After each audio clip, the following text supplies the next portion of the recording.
Back to the Balde. Yeah, let's go. +1 has ammonia. Still didn't work. Ammonia only makes it worse. The combination forces tears out of your ducts. You managed to keep it in once. Second time, it's not going to happen. Alright, well, there you go. Quest item failed. Second time, not so much. When the vomiting is done, your cheeks are wet with tears. The ammonia didn't help at all. Nor does the wind right now. You feel the lieutenant pat on your back rhythmically. I've seen strong men turn themselves inside out for hours. You're facing tough odds here. Alcohol withdrawal makes it considerably harder. Can we do something else? I think I want to solve something else now. That's probably a good idea. Clear our heads. Before we can do that, he withdraws his hand from your back and looks you in the eye. You need to get your shit together. Okay. Volumetric shit compressor. We should go talk to locals, find something else to do while the wind changes. It's pretty bad right now. You have received a thought. When this dialogue is over, go to your thought cabinet in the bottom right menu and equip it. Give it half an hour, get yourself together, then come back and have another go. Okay, fine. So, half an hour. Volumetric shit compressor. Temporary research bonus none. 30 minutes. Your shit is apart, and it's rather unbecoming of a cop and a human being. It's supposed to be the opposite of that, together, compressed in a small area. To achieve a solid level of shit compression, squeeze your butt cheeks together for 30 minutes. Do something similar with the two hemispheres of your brain. Talk to people, maybe that will help. Alright, okay. I don't know what any of this does. Should I... Fuck it, let's do Hobo Cop as well. Thack it! Equip and complete volumetric shit compressor sort. Alright, well meanwhile, let's go talk to the manager and ask for a key to the trash bin. Control options. Oh, here we go. It's like, exactly like Blade Runner. Double click and he'll run faster. Need to pass time? Buy a book. Reading passes time quickly. Alright, well, I'll try that, maybe. Yo, my dude. Is the trash container out back yours? Mine? No, it belongs to the Whirling in Rags. Thank you for clearing that up. Why do you keep the container locked? Why? To keep the hobos and drunks out, that's why. And the neighbours too. They put their trash there and they don't pay for the garbage company. I thought as much. And are you the only party with access to the trash container? Well, yes, us and the garbage disposal company. Seems a little callous, doesn't it? Something stirs in you. I wonder what this feeling is. Prod at him and find out. Doesn't it seem callous to you, guarding even your leftovers from the poor? Callous? What are you, Krasmazov? Almost all establishments in Revachol keep their trash locked. The Whirling in Rag is not special in that regard. Krasmazov, nom de guerre, was an economist and a historical materialist. He was a leading figure on the Grad side of the Centennial Revolution, where he headed the 9-day government. Mazov is considered the father of scientific communism, Mazovian thought, or Mazovianism. Yum yum, tell me more. He killed himself. Maybe I am Krasmazov? What are we talking about? Was this not about the trash container? No, wait. Whisper and point to the back of your head. What if I am Krasmazov? We should return to the case of your mistaken identity at a later time, officer. This was about the trash container. We need those keys. What, for Mazov? What for, Mazov? Are you planning to nationalize my trash container? It concerns the case. The lieutenant's voice is harsh and sudden. Please cooperate. Key to trash container received. He takes the keys from under the counter and hands them to you. Just bring them back when you're done, please. I need a drink. Can you pour me one? Do I have a shaker in my hand? Is this... He points to his empty hand. Is this a shaker? It's not a shaker. It's nothing. He's holding nothing. It is but an imitation. No, there's nothing there. Am I wearing a little bow tie? Am I wearing a bow tie and doing this? He shakes the imaginary shaker furiously. Am I smiling? Do you see me smiling and shaking my little shaker? No. Do you know why? Because you're not a bartender? You... slimy cunt. That's right.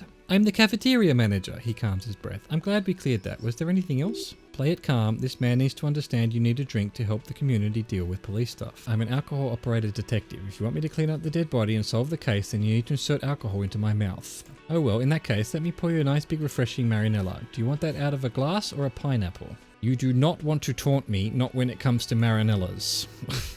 Don't be an imbecile. I'm not going to serve you a marinella. I have work to do and broken things to fix. If that was all, I would like to return to it. So about that money I owe. Yes, have you got it? How much do I owe you again? For the drinks, 30 real.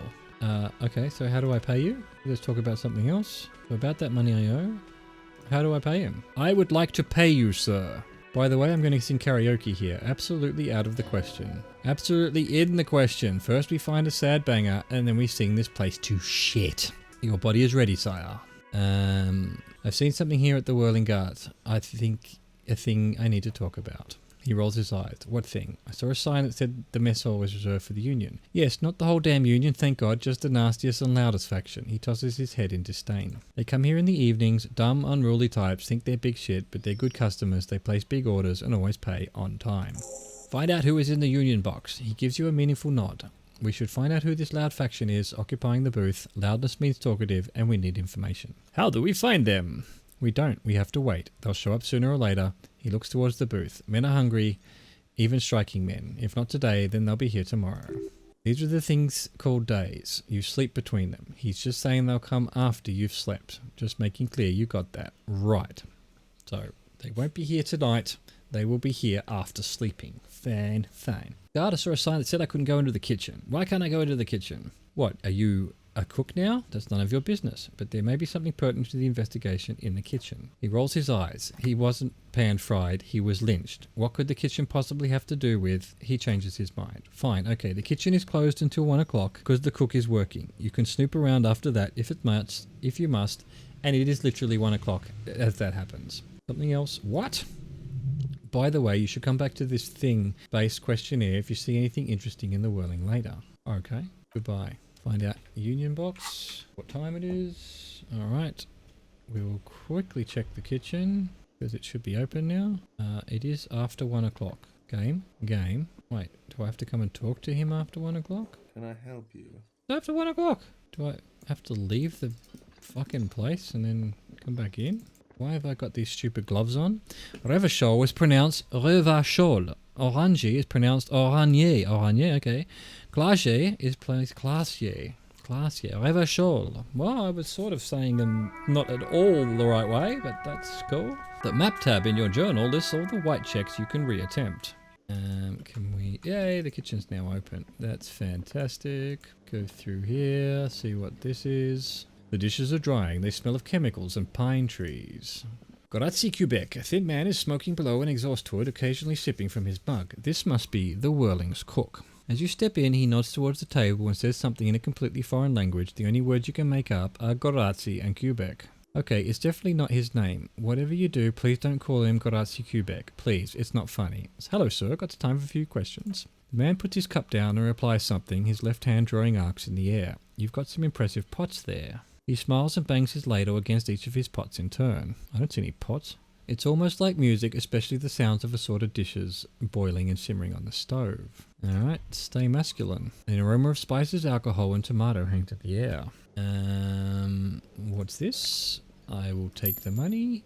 Have I just stolen? Am I allowed to do that? Isn't Skyrim apparently? You see a heavy steel door with a prominent dimple lock. It's painted blue. I wonder where this door leads. You do? The lieutenant regards you with patient skepticism. It's a door in the back of a kitchen. Why do you care where it leads?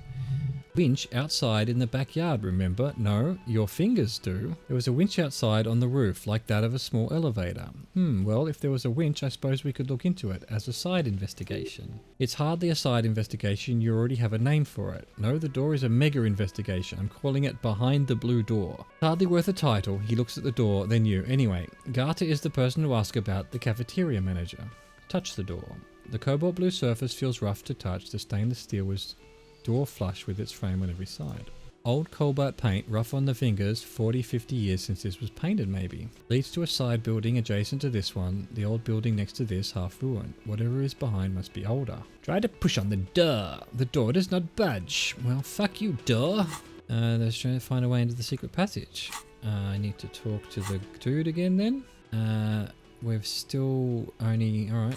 So actually, doesn't tell me how long. Remaining 3 hours. So Guillaume, 6 minutes. 7 minutes and 4 hours. Hobo cop! I would like to get into the back door. There's a mysterious blue steel door in the back of the kitchen. Oh yes, that door, sure. There's nothing mysterious about it. It's just a door, he shrugs. Do you know what's behind it? Do you have... No, I don't have a key. I don't know how to get there and I don't care either. It's not like I've been wondering about it for 10 years. It's just a fritter warehouse probably. Or some boring storage space with a bunch of old junk and dust. He runs his finger across the counter to check for dirt. He's attempting to maintain an air of indifference. It's absolutely not convincing. I think you'd like to know what's back there. Fine, okay, a little, he shrugs, but my job doesn't leave me time for wondering about one locked door in one of the cafeterias I manage. So I haven't opened it. I have cleaned the whole place 100 times over though, after the animals, and I haven't found a key, so good luck with that. Okay.